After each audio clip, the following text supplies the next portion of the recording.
Lady doctor کے clinic میں علی شاہ مجھے لے کر گیا تھا۔ وہ ایک گائناکالوجسٹ تھی۔ جس کام کے لیے وہ مجھے وہاں لے کر گیا تھا، میرا دل زور زور سے دھڑک رہا تھا۔ اوپر سے میرے شوہر علی شاہ کی گھوری بھی مجھ پر تیز ہو رہی تھی۔ میں سمجھ نہیں پا رہی تھی کہ میں کیا کروں اور کیا نہ کروں۔ کاش کہ میں شادی کرتی ہی نہ۔ پتہ نہیں یہ شادی کرنی کیوں اتنی ضروری ہوتی ہے۔ میں تو عذاب میں پھنس چکی تھی۔ آدھے گھنٹے کے انتظار کے بعد میری باری آئی تھی۔ میں اس وقت غائب دماغ سی بیٹھی ہوئی تھی جب مسز شاہ کی آواز نرس لگانے لگی۔ میرا تو دماغ اپنی گزشتہ 6 ماہ کی زندگی کے گرد ہی گھوم رہا تھا۔ تیسری بار جب اس نے اناؤنس کیا تو مردوں کی کرسیوں سے اٹھ کر علی شاہ میرے پاس آیا۔ میرا ہاتھ پکڑ کر جھنجھوڑ دیا۔ کہنے لگا، بحری ہو تم؟ کب سے وہ تمہیں کال کر رہے ہیں، تم جا کیوں نہیں رہی ہو؟ میں بری طرح سے چونکی تھی۔ میں نے کہا، اچھا آ گئی میری باری؟ کہنے لگا، ہاں آ گئی، چلو جاؤ۔ میں فوراً سے کھڑی ہو گئی۔ اس سے پہلے کہ میں ڈاکٹر کے کمرے میں جاتی، علی نے مجھے اپنے پاس بلایا اور میرے کان میں سرگوشی کرنے لگا۔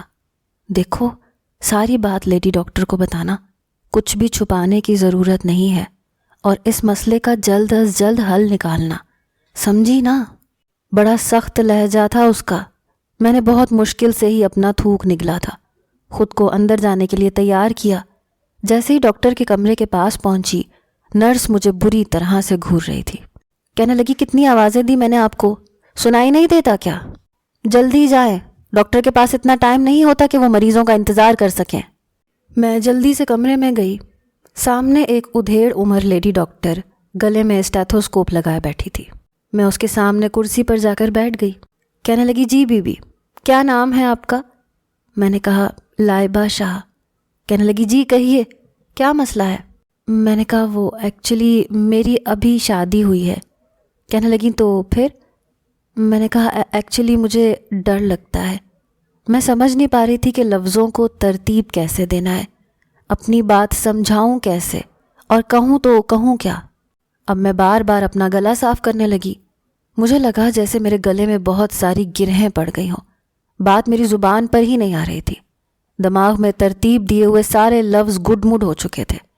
کہنے لگی، بی بی جلدی بتاؤ کیا مسئلہ ہے، پیچھے اور بھی مریض عورتوں کی لائنیں لگی ہوئی ہیں۔ میں نے کہا، مجھے اپنے شوہر کے پاس جانے سے ڈر لگتا ہے۔ میں نے یہ بات منمناتے ہوئے کہی تھی۔ کہنے لگی، میں سمجھی نہیں۔ میں نے کہا، مجھے شوہر کے قریب آنے سے ڈر لگتا ہے۔ کہنے لگی، کتنے دن ہو گئے شادی کو؟ میں نے کہا، 6 ماہ۔ یہ سن کر ڈاکٹر کا چلتا ہوا پین رکا تھا۔ مجھے آنکھیں پھاڑے دیکھنے لگی۔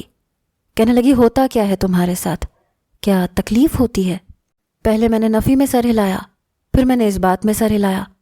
اس کے بعد جو وہ مجھ سے سوالات پوچھنے لگی، میں گم سم اسے دیکھنے لگی۔ اس نے مجھے چند میڈیسنز لکھ کر دے دی، لیکن مجھے ایسی ایسی باتیں بھی کہیں جو کہ سن کر میرا دل اور زیادہ خوف کے ہلکورے مارنے لگا۔ ابھی تو باہر میرا شوہر بیٹھا ڈاکٹر کے جوابات کا منتظر تھا، بلکہ بڑی بےتابی سے منتظر تھا۔ میں باہر آئی تو پہلے ہاتھ کے اشارے سے ہی مجھ سے پوچھنے لگا کہ ڈاکٹر نے کیا کہا۔ میں نے نظریں ہی بدل لیں۔ میرے ہاتھوں میں اس وقت نمی اتری ہوئی تھی، دل بڑی زور زور سے دھڑکے جا رہا تھا۔ وہ میرے پاس آیا، کہنے لگا، کیا کہا ہے ڈاکٹر نے؟ ڈاکٹر کی لکھی ہوئی پرچی میں نے اس کے ہاتھ پر رکھ دی۔ میں نے کہا، یہ میڈیسن لے آنا۔ میڈیسن کھانے سے تم نارمل ہو جاؤ گی؟ بڑی بے بسی سے اس نے مجھ سے پوچھا تھا۔ اس نے کہا، ٹھیک ہے، جاؤ جا کر گاڑی میں بیٹھو، میں میڈیسن لے کر آتا ہوں۔ میں ہاسپٹل سے نکل کر باہر گاڑی میں جا کر بیٹھ گئی۔ کچھ دیر بعد میڈیسن لے کر علی شاہ بھی گاڑی میں آ کر بیٹھ گیا۔ ہماری شادی کو 6 ماہ ہو چکے تھے، لیکن مجھے اپنے شوہر کے قریب آنے سے بہت ڈر لگتا تھا۔ شاید اس کی وجہ یہ تھی کہ میری شادی کم عمری میں ہوئی تھی، اور دوسرا یہ کہ میں اپنے گھر میں چھوٹی تھی۔ مجھ سے چھوٹی بس ایک ہی بہن تھی، لیکن مجھ میں لاابالی پن اور بچپنا بہت زیادہ تھا، اس لیے میرا دھیان اپنے بڑوں کی نسبت چھوٹوں کے ساتھ کھیلنے کو کرتا تھا، اور شادی کی باتوں کے متعلق میرا کوئی دماغ نہیں تھا۔ لیکن ایسے ہنستے کھیلتے کب میں بڑی ہوئی، کب تعلیمی سلسلہ ختم ہوا، کب میرا رشتہ آیا، پتہ ہی نہیں چلا۔ علی شاہ سے میرا رشتہ بھی طے ہو گیا۔ میں بہت لاؤبالی قسم کی تھی۔ میرے ذہن میں شادی کے متعلق بس اتنا ہی تھا کہ اچھے سے فینسی جوڑے پہننے پڑیں گے، مہمان دعوت کریں گے، اور مجھے کوئی بھی کام نہیں کرنا پڑے گا. میرے ناز نخرے اٹھائے جائیں گے. بس اس سے آگے مجھے کچھ معلوم نہیں تھا، کیونکہ میں نے کبھی ان باتوں میں دلچسپی ہی نہیں لی تھی. شادی کی رات میری بہن نے بس مجھے اتنا کہا تھا کہ تمہارا شوہر تمہیں کچھ بھی کہے تم اس سے انکار مت کرنا. میں نے کہا ٹھیک ہے، مجھے کیا ضرورت پڑی ہے کہ میں اسے انکار کرتی رہوں.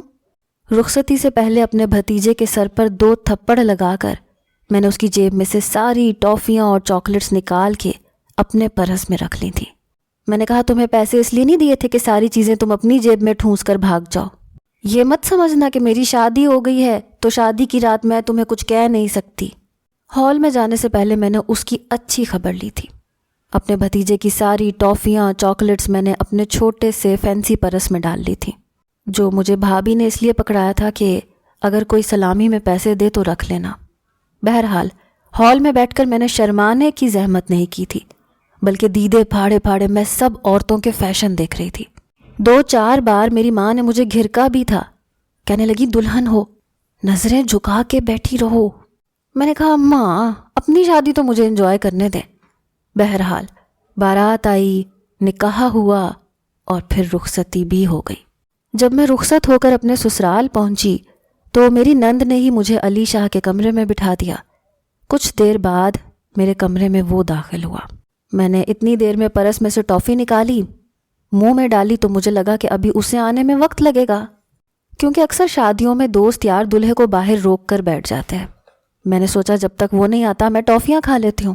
میں نے 2 ٹافیاں اکٹھی منہ میں ڈالی ہی تھیں کہ کمرے کا دروازہ کھلا اور سامنے علی شاہ کھڑا تھا. مجھے دیکھ کر مسکرا رہا تھا.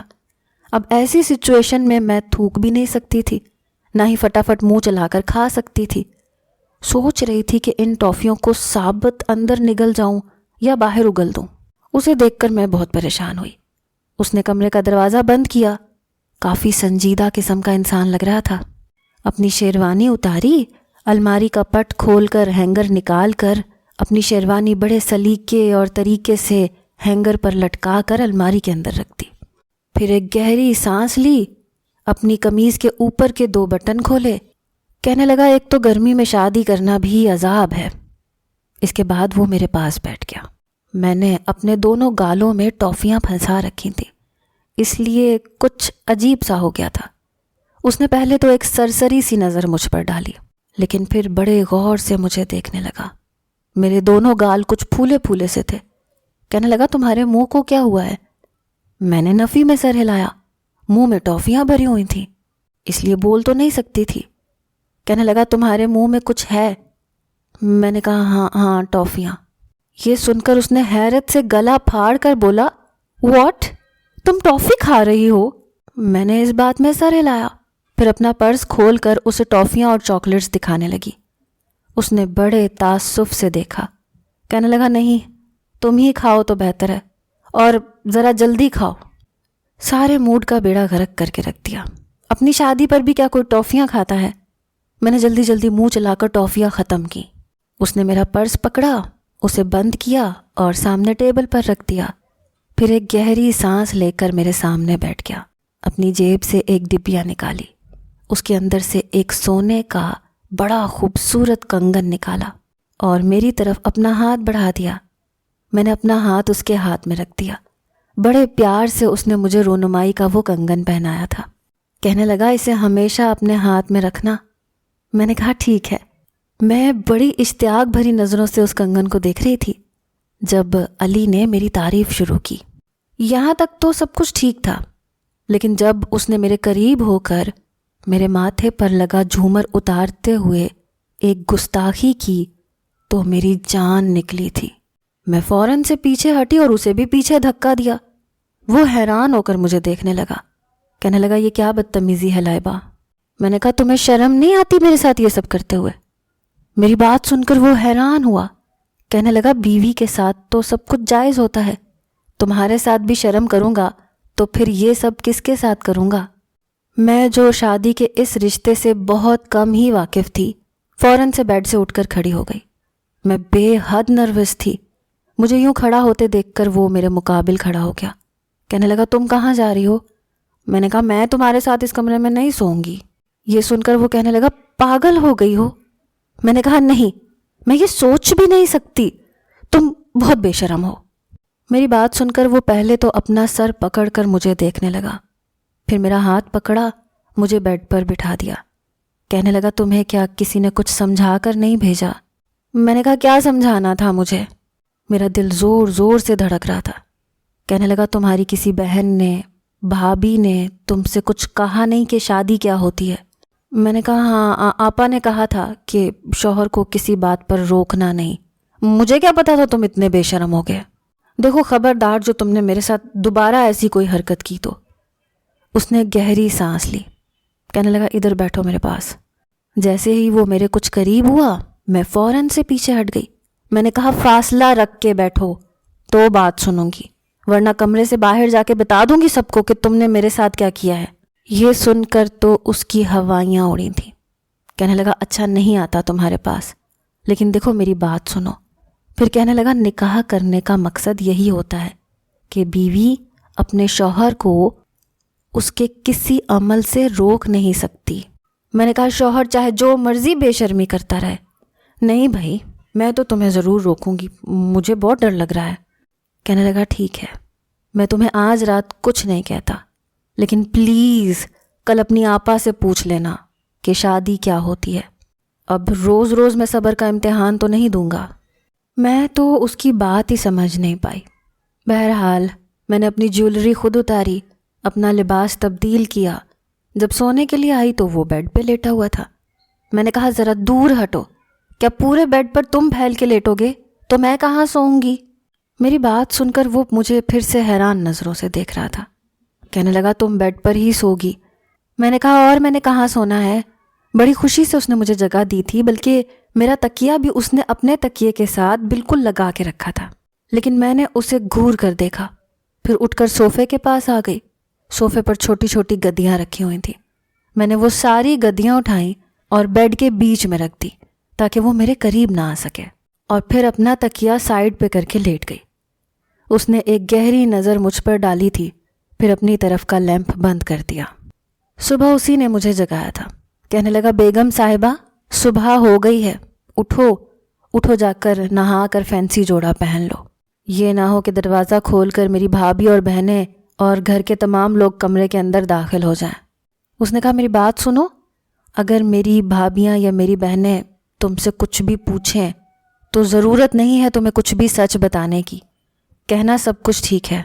میں نے کہا ٹھیک ہے کہہ دوں گی، لیکن تم نے جو حرکت کل کی تھی نا وہ مت کرنا۔ میری بات سن کر وہ میرے پاس آ گیا، میرے بالوں کا جوڑا اس نے کھولا۔ کہنے لگا وہ تو ابتدا تھی، اور میں تو آج انتہا کے موڈ میں ہوں، آج کوئی ڈرامہ نہیں دیکھوں گا تمہارا، سمجھی؟ یہ کہہ کر وہ واش روم چلا گیا، اور میں اندر ہی اندر خوف کھانے لگی۔ رات کو ولیمہ تھا، اس لیے مجھ سے زیادہ کسی نے بھی سوال جواب نہیں کیے تھے۔ ولیمے پر جب ہال میں علی شاہ میرے برابر میں بیٹھا تو کیمرہ مین اسے مجھ سے اور بھی قریب ہونے کے لیے کہہ رہا تھا۔ جیسے ہی اس نے اپنا ہاتھ پھیلا کر مجھے اپنے پہلو میں لیا، میرا دل مٹھی میں آیا تھا۔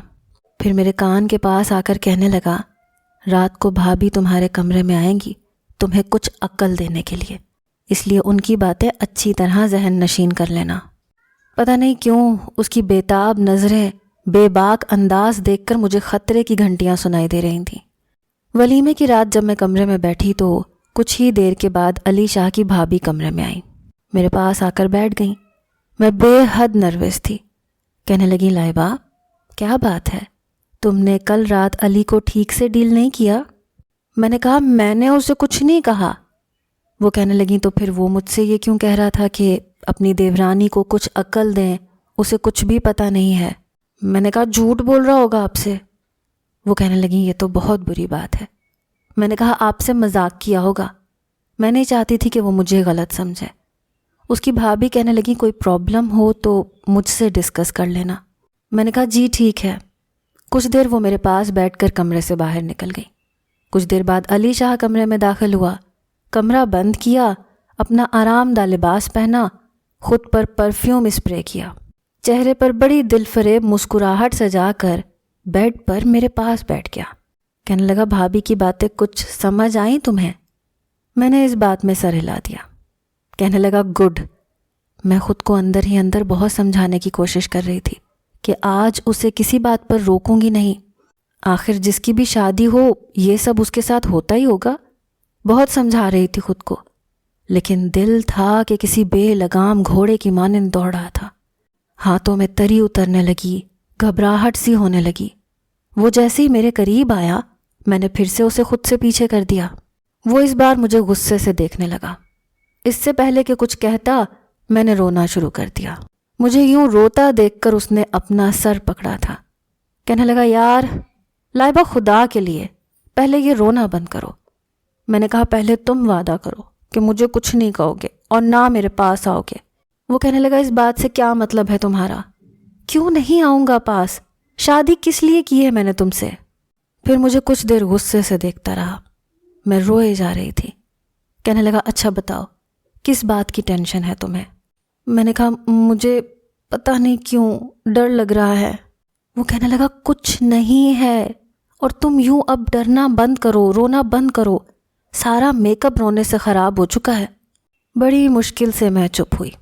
کہنے لگا جاؤ منہ ہاتھ دھو کر چینج کر کے آؤ. میں کپڑے تبدیل کر کے آ گئی.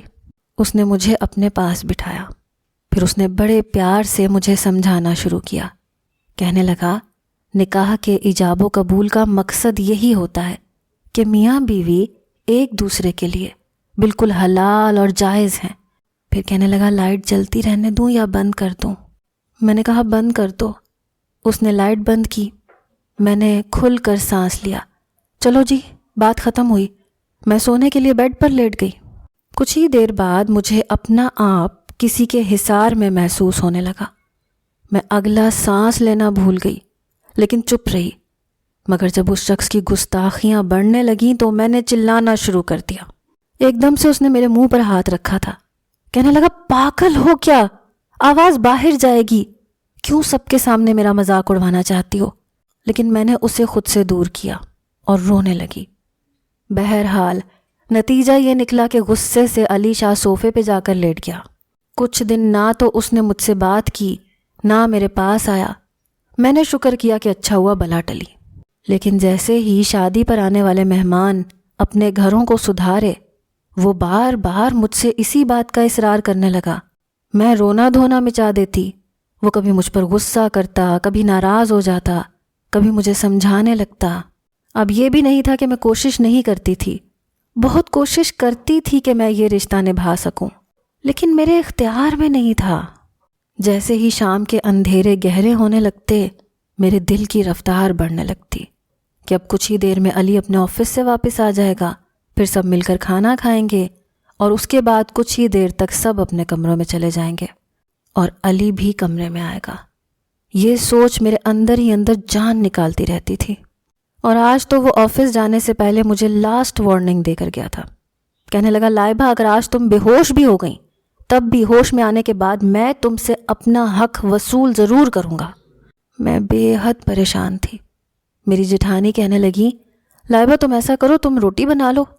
میں روٹیاں بنانے لگی لیکن دھیان اسی طرف تھا کہ علی آج بہت غصے میں تھا.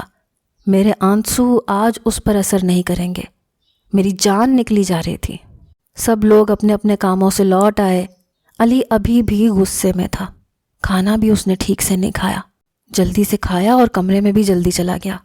میں جان بوجھ کر اپنی جٹھانی کے پاس بیٹھی ادھر ادھر کی باتیں کرتی رہی تاکہ وقت گزر جائے اور جب میں کمرے میں جاؤں تو علی سو چکا ہو. رات کے 1 بجے تک میں کمرے میں نہیں گئی. سب اپنے اپنے کمروں میں جا کر سو گئے لیکن میں صحن میں ٹہل رہی تھی. 1 بجے جب میں کمرے میں گئی تو لائٹ آف تھی. علی سو چکا تھا. میں نے شکر کیا اور بیڈ کی دوسری جانب جا کر لیٹ گئی. جیسے ہی میں نے آنکھیں بند کیں کسی کی سانسوں کی گرماہٹ محسوس کر کے میری آنکھیں کھلی تھیں. وہ میرے بے حد قریب تھا. مجھے اور کچھ نہیں سوجھی. میں نے کہا علی میرے پیٹ میں بہت درد ہو رہا ہے پتہ نہیں کیوں. کہنے لگا ابھی تمہارے سر میں بھی درد ہوگا اور اس کے بعد نہ جانے اور کیا کیا ہوگا. لائبہ آج میں تمہاری ایک نہیں سنوں گا. اس سے پہلے کہ میں چلانے کی کوشش کرتی اس نے میرے منہ پر ہاتھ رکھ دیا. ہاتھ اس قدر زور سے رکھا کہ میں سانس بھی نہیں لے پا رہی تھی. میں نے بہت چاہا کہ میرا منہ اس کے ہاتھ سے آزاد ہو جائے، لیکن نہیں ہوا۔ نتیجہ یہ نکلا کہ میں بے ہوش ہو گئی۔ ٹھنڈے پانی کے چھینٹوں سے میں ہوش میں آئی۔ میں نے آنکھیں کھول کر دیکھا تو علی بے حد پریشان بدحواس سا میرے پاس بیٹھا مجھ پر ٹھنڈے پانی کی چھینٹیں مار رہا تھا۔ مجھے ہوش میں دیکھ کر کہنے لگا، تمہارا کچھ نہیں ہو سکتا، پتہ نہیں تم مجھے پریشان کرنے کے لیے میری زندگی میں آئی ہو۔ میں نے کہا میں خود بھی تنگ آ چکی ہوں، ایسا کرو مجھے کسی ڈاکٹر کے پاس لے جاؤ۔ وہ کہنے لگا مجھے بھی یہی لگ رہا ہے، شاید کسی ڈاکٹر کے سمجھانے سے ہی تمہیں عقل آ جائے۔ پہلے ایک ڈاکٹر، پھر دوسری، اور اب یہ تیسری۔ وہ مجھے میڈیسن لکھ کر دے دیتی تھیں، میں کھاتی رہتی تھی۔ 6 ماہ میں امید کرتی رہی، لیکن میرا خوف رتی برابر بھی کم نہیں ہوا۔ لیکن اس کے بعد میں نے دیکھا کہ علی شاہ مجھ سے دور رہنے لگا، اب میرے پاس آنے کی کوشش بھی نہیں کرتا تھا اور مجھ سے بات بھی نہیں کرتا تھا۔ مجھے دیکھ کر چہرے پر بل ڈال لیتا۔ ایک بار اس کے فون پر گھنٹی بج رہی تھی، میں نے فون کی طرف دیکھا تو ایک لڑکی کا نام تھا۔ جیسے ہی میں فون اٹھانے لگی وہ تیزی سے فون کے پاس آیا اور فون اٹھا لیا، اور پھر فون پر بات کرتے ہوئے کمرے سے باہر نکل گیا۔ یہ دیکھ کر میرے کچھ ہوش اڑے تھے۔ جو بھی تھا، جیسے بھی تھا، 6 ماہ ہو گئے تھے ہماری شادی کو۔ بے شک ہمارے بیچ کوئی رشتہ قائم نہیں ہو پایا تھا، اور وہ میرے ڈر اور خوف کی وجہ سے تھا۔ مجھے لگتا تھا کہ وہ میرے پاس آئے گا تو میں مر جاؤں گی۔ شاید مجھے کوئی فوبیا کی بیماری لگ گئی تھی۔ میں بے حد پریشان تھی۔ اپنے اس مرض کا میرے پاس کوئی علاج نہ تھا، اور میرے اس مرض سے میرا شوہر مجھ سے دور ہونے لگا تھا۔ علی کو میری کوئی پرواہ نہیں ہوتی تھی، میری طرف دیکھتا تک نہیں تھا۔ میں تو مزید پریشانی میں مبتلا ہو چکی تھی۔ اب وہ رات دیر تک کمرے میں نہیں آتا تھا، صحن میں ہنس ہنس کر نہ جانے کس سے باتیں کرتا تھا۔ یقیناً کوئی لڑکی ہی ہو سکتی تھی۔ میرا گھر میرے ہاتھوں سے برباد ہو رہا تھا، لیکن میرا خوف کم ہونے کا نام نہیں لے رہا تھا۔ ابھی بھی مجھے یہ لگنے لگتا تھا کہ شاید میرے خوف کی وجہ سے علی مجھے چھوڑ دے گا، مجھے نہیں اپنائے گا۔ مرد کا کیا ہے، اسے تو پھر سے خوبصورت اور کنواری لڑکی مل جائے گی، لیکن مسئلہ تو عورت کے ساتھ ہوتا ہے۔ جب 1 مہینہ ایسے ہی گزر گیا اور علی کی وہی روٹین رہی تو میرا صبر بھی جواب دے گیا۔ میں نے علی سے کہا، تم کس سے باتیں کرتے ہو؟ کہنے لگا، میں کسی سے بھی کرتا ہوں، تمہیں کیا تکلیف ہے؟ اپنے کام سے کام رکھو، میں اپنے گھر میں برداشت کر رہا ہوں، تمہیں یہی بہت بڑی بات ہے۔ میں نے کہا، یہ میرے بس میں نہیں ہے۔ تو ٹھیک ہے، میں نے اس بات کو تسلیم کر لیا ہے کہ تمہارے بس کی بات نہیں ہے، لیکن سچ یہ ہے کہ مجھے محبت چاہیے۔ ساری زندگی تشنگی میں نہیں گزار سکتا میں، اور پھر دوسری شادی کے لیے ہمارے دین نے ہمیں اجازت دے رکھی ہے۔ یہ سن کر میرے ہوش اڑنے لگے، میری آنکھوں سے موٹے موٹے آنسو بہنے لگے۔ میں نے کہا، ٹھیک ہے، تم دوسری شادی کرو گے؟ کہنے لگا، مجبوری ہے، کرنی پڑے گی۔ دیکھو، میں تمہارے ساتھ زبردستی نہیں کر سکتا، یہ میرے مزاج کے خلاف ہے۔ تم بہت شور مچاتی ہو، تم کوشش ہی نہیں کرتی کہ ہمارے بیچ میں سب کچھ ٹھیک ہو جائے۔ دیکھو، میں ایک مرد ہوں، اپنے جذبات کو دبا نہیں سکتا۔ میں نے کہا، میں نے بہت کوشش کی ہے، میں سچ کہہ رہی ہوں۔ کہنے لگا، ہاں، میں نے کبھی انکار نہیں کیا، لیکن تمہارے بس میں نہیں ہے نا، اس لیے میں تمہیں مجبور نہیں کر رہا۔ لیکن یہ سچ ہے، میں اب شادی کے بغیر نہیں رہ سکتا۔ مجھے ایک بیوی چاہیے، اس کی سنگت چاہیے، اس کی محبت چاہیے، جو تم مجھے نہیں دے سکتی کیونکہ تمہارے بس میں نہیں ہے۔ تم بے فکر رہو، میں تمہیں اپنے نکاح میں رکھوں گا، تمہیں ایک کمرہ الگ سے ملے گا، وہاں تم سکون سے رہ سکتی ہو، تمہاری ساری ضرورتیں پوری کروں گا۔ لیکن دیکھو نا، میرے بارے میں بھی سوچو، میرا بھی تو کوئی قصور نہیں ہے نا، میں ساری زندگی یوں ہی تو نہیں گزار سکتا، مجھے بیوی بھی چاہیے اور اولاد بھی چاہیے۔ پھر کہنے لگا، سارا میری بہت اچھی کولیگ ہے، بہت اچھی لڑکی ہے، بس غریب گھرانے کی ہے اور غربت کی وجہ سے اس کے والدین جہیز نہیں دے سکتے، اس وجہ سے اس کا کہیں رشتہ نہیں ہو رہا، لیکن میرے پاس سب کچھ ہے، اس لیے میں سارا سے نکاح کر لوں گا۔ یہ سننا تھا کہ میری جان نکلی تھی۔ وہ بہت سنجیدگی سے کہہ رہا تھا۔ اس کے فون پر پھر سے بیل ہونے لگی، اس نے فون اٹھایا، کہنے لگا، جانے من، بس 2 منٹ۔ یہ کہہ کر وہ کمرے سے باہر نکل گیا۔ صحن میں جا کر ہنستے ہوئے باتیں کرنے لگا۔ میں اپنا سر پکڑ کر بیٹھ گئی۔ یہ تو میں نے خواب میں بھی نہیں سوچا تھا۔ انہی دنوں میری چھوٹی بہن کی شادی ہوئی۔ وہ میکے آئی ہوئی تھی، مجھے بھی بلا رہے تھے۔ میں نے علی سے کہا میں بس ایک دن کے لیے میکے جانا چاہتی ہوں۔ کہنے لگا شوق سے جاؤ، بے شک چاہے جتنے دن رہ کر آؤ، مجھے کوئی فرق نہیں پڑتا۔ اس کی بات سن کر میں کلس کر رہ گئی۔ میں نے کہا آپ مجھے مس نہیں کریں گے؟ کہنے لگا مس کس بات پر کروں گا؟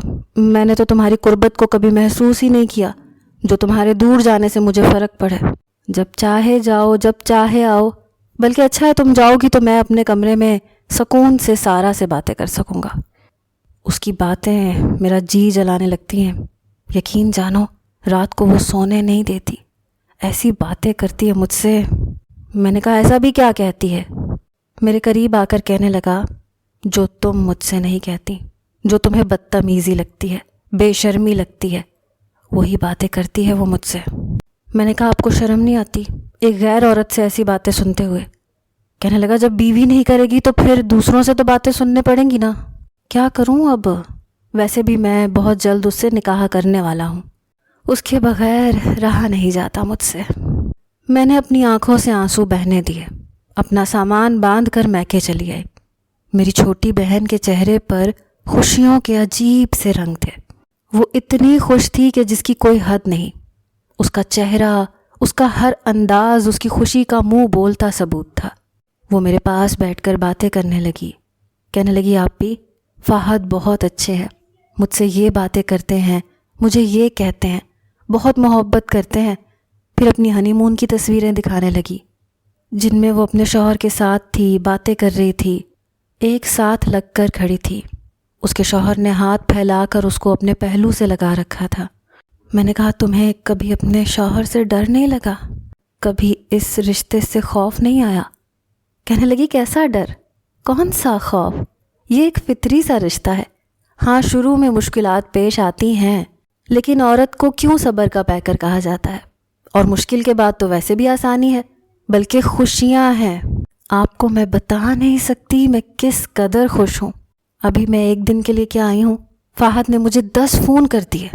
کہتا ہے تمہارے بغیر نیند نہیں آتی، کمرہ خالی لگ رہا ہے، کچھ بھی اچھا نہیں لگتا، وہ تو صبح مجھے لینے آ جائیں گے۔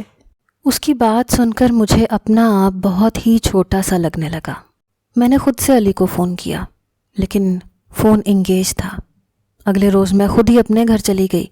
علی مجھے اچانک سے دیکھ کر کہنے لگا تم اتنی جلدی کیوں واپس آ گئی؟ تھوڑے دن رہ لیتی نا وہاں پر۔ میں نے کہا مجھے نہیں رہنا وہاں۔ بڑے غصے سے یہ کہتے ہوئے میں اپنے کمرے میں آ گئی۔ علی آفس جا چکا تھا۔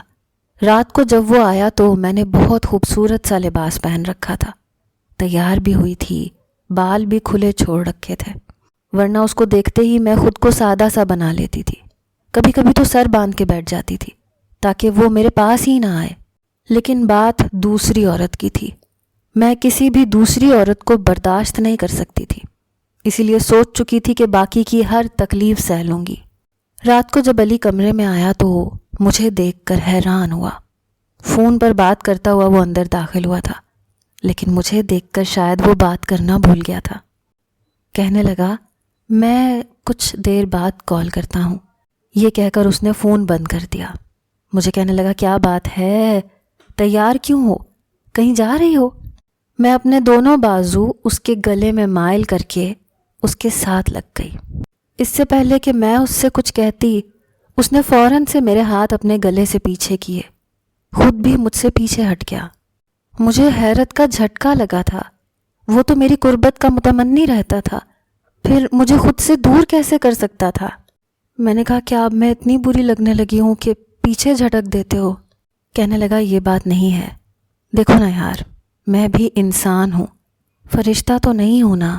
تم اتنے قریب آؤ گی اور وہ بھی اس روپ میں، تو میں کوئی نہ کوئی گستاخی کرنے سے باز نہیں آؤں گا۔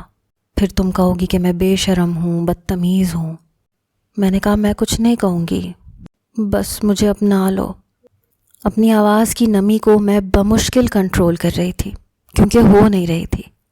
کہنے لگا نہیں اپنا سکتا، تمہیں ڈر لگے گا۔ میں نے کہا میں سہ لوں گی۔ کہنے لگا سوچ لو پھر تم چلانے لگتی ہو، میرے گھر والے میرا مذاق اڑائیں گے۔ میں نے کہا کچھ نہیں کہوں گی، کہہ تو رہی ہوں سہ لوں گی، سب کچھ سہ لوں گی، بس دوسری عورت کو برداشت نہیں کر سکتی۔ یہ کہہ کر میں روتے ہوئے اس کے سینے کے ساتھ لگ گئی اور اسے اپنے ساتھ بھینچ لیا۔ کہنے لگا سوچ لو لائبہ، ابھی ایک بار سوچ لو۔ میں نے کہا آج کے بعد آپ سارا سے بات نہیں کریں گے۔ کہنے لگا سارا والی باتیں تم کرنا شروع کر دو، میں اس سے بات کرنا چھوڑ دوں گا۔ میں نے کہا کہ وعدہ کریں مجھ سے۔ کہنے لگا وعدہ کرتا ہوں۔ وہ رات میرے لیے کسی مصیبت سے کم نہ تھی، لیکن میں نے آج علی کو کچھ نہیں کہا تھا۔ صبح علی کے اٹھنے سے پہلے ہی میں کمرے سے باہر جا چکی تھی۔ آج وہ بے حد خوش تھا۔ ناشتے کے دوران مجھے دیکھے جا رہا تھا اور مجھے شرم سی آ رہی تھی۔ چند دن یوں ہی گزر گئے۔ ہر بار ایک خوف مجھ پر طاری ہوتا تھا، لیکن کچھ دیر بعد ختم بھی ہو جاتا تھا۔ رات کو علی سونے لگا تو میرے جیٹھ نے اسے کمرے سے باہر بلا لیا۔ کہنے لگے علی باہر آؤ، تم سے کچھ بات کرنی ہے۔ وہ کمرے سے باہر چلا گیا۔ اس کا فون وہیں رکھا ہوا تھا جس پر بیل ہونے لگی۔ میں نے دیکھا تو سارا کا فون تھا۔ یہ دیکھ کر مجھے علی پر غصہ آیا تھا۔ وہ تو کہہ رہا تھا کہ کبھی سارا سے بات نہیں کرے گا۔ میں نے فون اٹھا لیا اور سوچ چکی تھی کہ سارا کو آج کھری کھری سنا دوں گی۔ اس کی خاطر میں نے بہت کچھ سہا تھا۔ جیسے میں نے فون اٹھا کر کان کے ساتھ لگایا، میرے ہوش اڑ گئے۔ سارا کے نمبر سے مجھے مردانہ آواز سنائی دی۔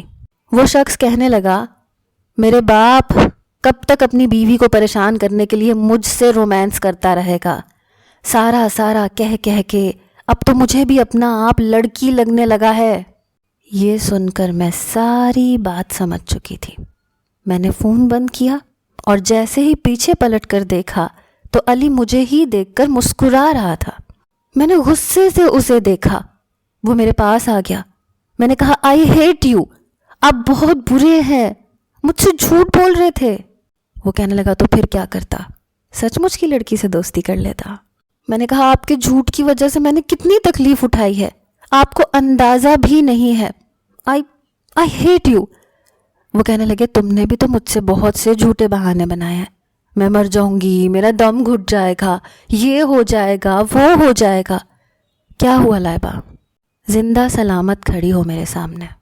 میں تو اپنے دوست کا شکر گزار ہوں جس نے مجھے یہ مشورہ دیا تھا کہ عورت دنیا کی ہر مشکل کو ہنس کر سہ جاتی ہے سوائے سوکن کے۔ دوسری لڑکی سے افیئر کا ڈرامہ رچاؤ، بیوی تمہارے پہلو میں خود بخود آ جائے گی۔ اور دیکھو، میں نے علی کو غصے سے دیکھا تھا۔ وہ مجھے اپنے حصار میں لے کر شوخ ہونے کی کوشش کرنے لگا۔ میں نے کہا چھوڑے مجھے، آپ جھوٹے ہیں، مجھے نفرت ہے آپ سے۔ کہنے لگا کل تک تو بڑی محبت جتا رہی تھیں کہ علی میں مر جاؤں گی آپ کے بغیر، پلیز میرے علاوہ کسی کے بارے میں سوچنا بھی مت۔ وہ مجھے میری ہی باتیں یاد دلا رہا تھا جو میں نے اس لیے کی تھی تاکہ وہ سارا کو چھوڑ دے۔ کہنے لگا اگر چاہتی ہو کہ میں سچ مچ کسی سارا کو اپنی زندگی میں نہ لے کر آؤں تو ایسی ہی محبت کرتی رہنا مجھ سے، ورنہ۔ یہ سننا تھا کہ میں نے اس کے سینے پر مکے برسانے شروع کر دیا۔ میں نے کہا نام بھی مت لینا کسی لڑکی کا، سمجھے؟ یہ کہہ کر میں اس کے ساتھ لگ گئی۔ کمرے میں اب علی کے ہنسنے کی آوازیں گونج رہی تھیں۔